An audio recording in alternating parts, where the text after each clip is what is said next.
Bismillahirrahmanirrahim. Ilustrasi pemuda yang hebat banyak di dalam sejarah Islam. Di antaranya syawahid, yaitu Al-Imam Ali bin Abi Thalib. Beliau termasuk contoh pemuda yang hebat karena yang menyatakan adalah Nabi Muhammad SAW. Nabi katakan apa? Ma fatah ila Ali wa ma saif ila dzul fiqar. Tidak ada pemuda yang hebat seperti Ali bin Abi Thalib, dan tidak ada pedang yang hebat seperti pedang Zulfikar, kata Rasul SAW. Ini dari kecil beliau telah dijaga oleh Allah Subhanahu wa taala. Disebutkan oleh para ulama bahwa sesungguhnya beliau itu diberikan gelar karramallahu wajha. Ulama-ulama hadis sering menyebutkan gelar beliau karramallahu wajha. Allah memuliakan wajahnya. Artinya Allah memuliakan wajahnya. Kenapa Allah memuliakan wajahnya? Ada dua alasan yang biasa dijelaskan oleh para ulama. Yang pertama, beliau seumur hidup tidak pernah menyembah kecuali kepada Allah. Sampai disebutkan ibunya namanya Sayyidah Fatimah bintu Asad, ketika lagi mengandung Imam Ali bin Abi Thalib, kemudian berjalan di Ka'bah. Pada waktu itu Islam belum ada, Islam belum hadir, sehingga Ka'bah itu dulu dipenuhi oleh patung berhala. 300 lebih patung berhala ada di Ka'bah. Yang luar biasa, mereka buat patung, satu patung bentuk Nabi Ibrahim. Dibuat patung Nabi Ibrahim lagi main judi. Auzubillah. Nabi Ibrahim dibuat patung lagi main judi. Ini Sayyidah Fatimah binti Asad waktu jalan di depan Ka'bah yang di situ banyak berhala, tidak sengaja kalungnya jatuh. Kalungnya jatuh persis di hadapan berhala. Maka otomatis kalau mau mengambil, menunduk. Padahal tidak ada maksud untuk menundukkan kepala kepada berhala. Tujuannya menunduk untuk mengambil kalung. Di saat mau mengambil, mau menunduk mengambil kalung, dalam perutnya Imam Ali meninju perut ibunya, sehingga tidak jadi untuk menunduk. Kenapa? Karena tidak boleh, ya, ibunya Sayyidina Ali itu dia menunduk di depan berhala. Padahal bukan niat untuk menyembah berhala, niat mau ngambil kalung, tidak bisa dipukul dari dalam, tidak jadi ambil, dibiarkan. Itu kenapa disebut karramallahu wajha, Allah muliakan wajahnya, karena beliau punya wajah tidak pernah digunakan kecuali hanya menyembah kepada Allah Subhanahu wa taala. Yang kedua, diberikan gelar karramallahu wajha karena beliau seumur hidup tidak pernah melihat kemaluannya sendiri, tidak pernah melihat aurat, dijaga, dididik oleh Rasulullah SAW.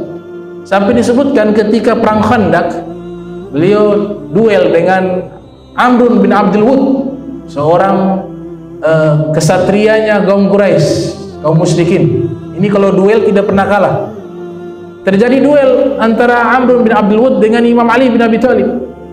Di saat duel tidak sengaja tersingkap ini lututnya sampai ke pahanya Amr bin Abdul Wud, terbuka dalam keadaan duel. Sayyidina Ali tutup mata. Makanya setelah itu Sayyidina Ali langsung memotong dari bagian bawah ke atas. Ketika terpotong, maka aurat tersingkap. Sayyidina Ali tutup mata, tidak mau lihat auratnya dalam keadaan lagi berperang. Jadi aurat sendiri saja beliau tidak pernah lihat, bagaimana aurat yang lain. Makanya diberikan gelar karramallahu wajha, Allah memuliakan wajahnya. Saya baca di kitab Ta'lim Muta'allim, ada kitab tentang adab belajar dan adab mengajar, namanya Ta'limul Muta'allimi.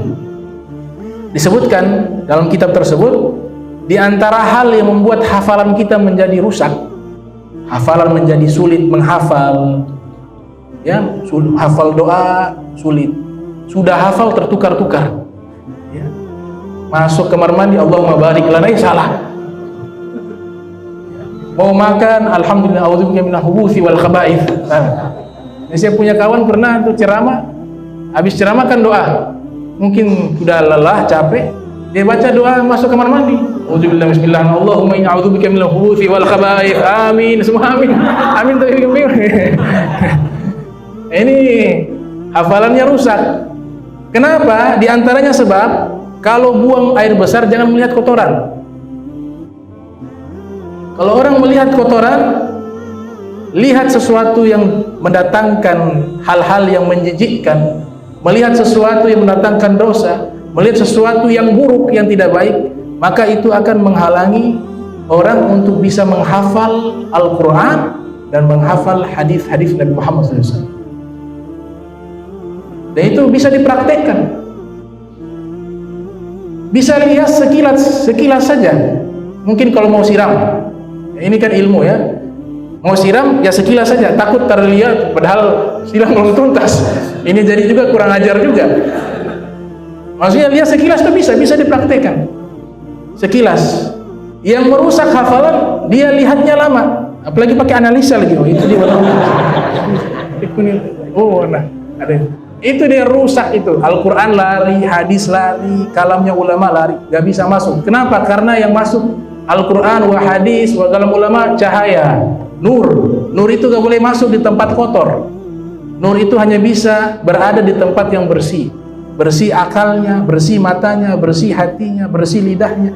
Maka itu Allah akan berikan cahaya di dalam sanubarinya. Itu. Yang merusak hafalan juga membaca batu nisan. Orang yang sudah meninggal, pergi kuburan dia baca. Itu juga merusak daripada hafalan. Dan ini disebutkan banyak di dalam kitab-kitab hadis Nabi Muhammad sallallahu alaihi wasallam.